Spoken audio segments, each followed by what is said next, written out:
preservou muito mais do que pensávamos, episódio 2. No costume antigo do batuque, o orixá responde a qualquer hora do dia. E já houve relatos do orixá andar quilômetros e levar a pessoa até a casa do sacerdote.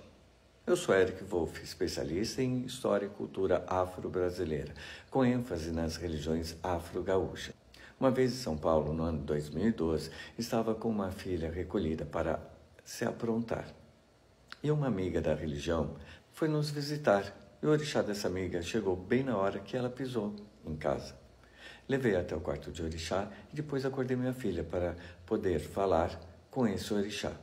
E o orixá ficou algum tempo falando com a minha filha, abençoando e dizendo muita coisa importante. Antes de seguirmos, não esqueça de curtir e compartilhar para ajudar o nosso canal.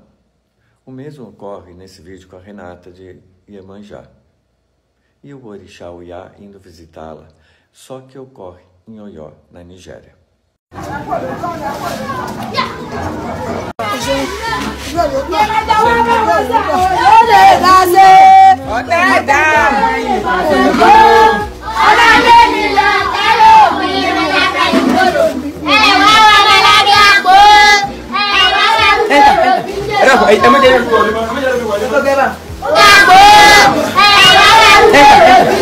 E assim chegamos ao final de hoje. Peço que nos sigam para receber notificações sempre que publicarmos novidades.